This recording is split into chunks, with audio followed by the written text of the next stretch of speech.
بسم اللہ الرحمن الرحیم۔ ناظرین السلام علیکم۔ آپ دیکھ رہے ہیں یوٹیوب چینل اردو اسپیشل۔ اس چینل میں ہم اردو کی اسٹڈی کے حوالے سے ویڈیوز اپلوڈ کرتے ہیں۔ اردو کی کسی بھی پریشانی کے حل کے لیے آپ ہمارا چینل سبسکرائب کر لیں۔ شکریہ۔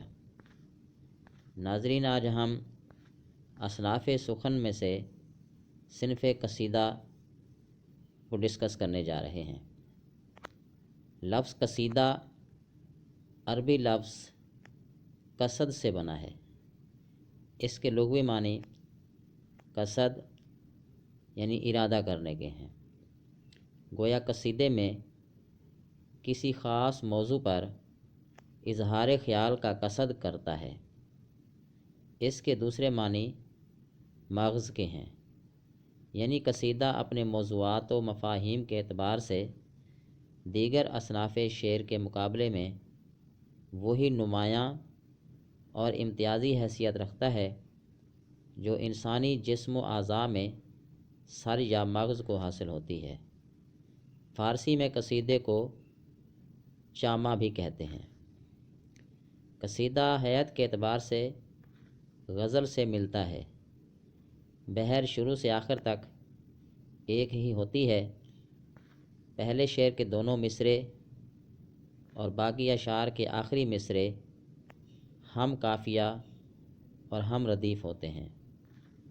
قصیدے میں ردیف لازمی نہیں۔ قصیدے کا آغاز مطلع سے ہوتا ہے۔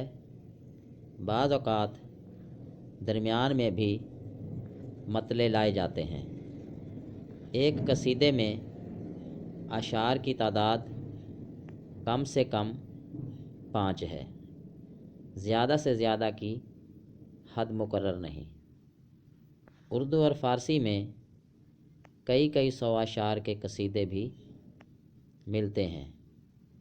ہیئت کے لحاظ سے قصیدے کی 2 قسمیں ہیں۔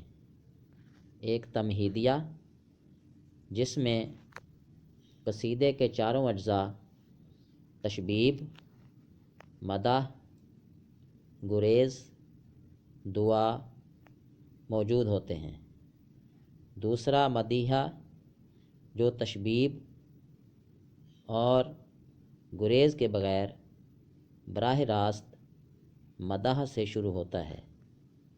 قصیدہ ظاہری ہیئت کے اعتبار سے ایک مکمل نظم ہوتا ہے، مگر معنی و مفاہیم کے اعتبار سے عموماً 4 اجزاء پر مشتمل ہوتا ہے۔ اس میں سے پہلا جزو جو ہے تشبیب ہے۔ قصیدے کا ابتدائی حصہ تشبیب کہلاتا ہے۔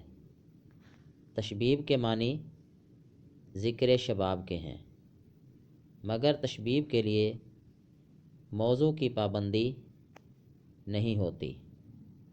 تشبیب کے اشعار عموماً عشقیہ یا بہاریہ ہوتے ہیں۔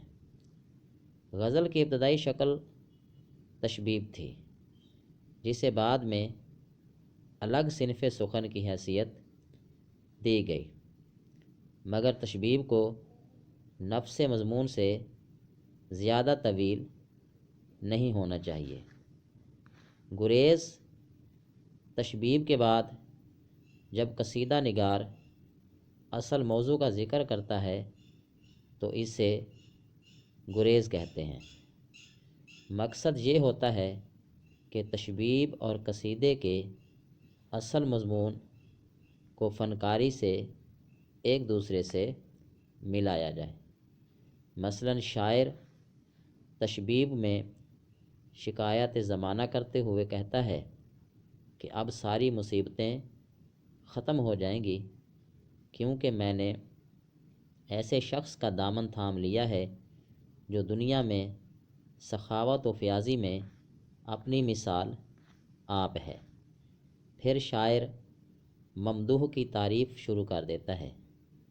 اچھی گریز قصیدے کی خوبی ہوتی ہے۔ تشبیب اور گریز میں ربط جتنا عمدہ اور فطری ہوگا، قصیدہ اتنا ہی بلند پایا سمجھا جائے گا۔ نمبر 3، مدح۔ اس حصے میں قصیدہ گو ممدوح کے اوصاف بیان کرتا ہے، یعنی اس کی عظمت و شوکت، شرافت و نجابت، عدل و انصاف، شجاعت و بہادری، دینداری اور خدا ترسی، قناعت اور راست بازی اور علم دوستی وغیرہ۔ بعض اوقات ممدوح کے ساز و سامان، مثلاً اس کے گھوڑے، تلوار، فوج اور ہاتھی وغیرہ کی بھی تعریف کی جاتی ہے۔ نمبر 4، دعا۔ آخری حصے میں ممدوح کو دعا دی جاتی ہے۔ بعض اوقات شاعر اپنی اچھی یا بری حالت ظاہر کرتا ہے۔ دعا کے ذریعے قصیدہ گو اپنا صلہ بھی طلب کرتا ہے۔ دعا قصیدے میں نازک مقام ہے اور قصیدے کی کامیابی کا انحصار بڑی حد تک دعا پر ہوتا ہے۔ قصیدے کے مقطع میں شاعر اپنا تخلص استعمال کرتا ہے۔ ہر قصیدے میں ان تمام اجزاء کا موجود ہونا ضروری نہیں۔ بعض ایسے قصیدے بھی ملتے ہیں جن میں بغیر کسی تمہید کے مدح بیان ہوتی ہے۔ قصیدے کے لیے کوئی ایک موضوع متعین نہیں، اس میں مدح یعنی تعریف، ذم، برائی، وعظ و نصیحت، اخلاق و حکمت اور حکایات و شکایت وغیرہ کا بیان ہوتا ہے۔ دراصل عربی قصیدے کے موضوعات میں بڑی وسعت تھی۔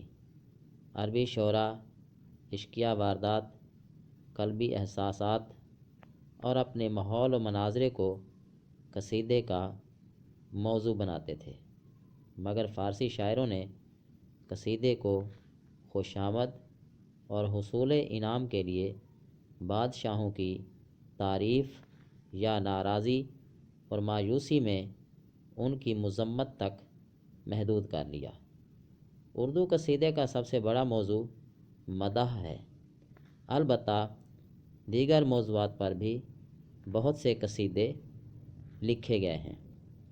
بعض لوگ ہجو کو ایک مستقل صنف سخن سمجھتے ہیں، حالانکہ یہ قصیدے ہی کی ایک قسم ہے۔ جو نظم کسی کی مذمت، برائی یا عیوب کے بیان میں لکھی جائے وہ ہجو یا ہجویہ قصیدہ کہلاتی ہے۔ یہ تھی ناظرین ہماری صنف سخن قصیدہ، جس کو آج ہم نے ڈسکس کیا ہے۔ امید ہے یہ ویڈیو آپ کو پسند آئی ہوگی۔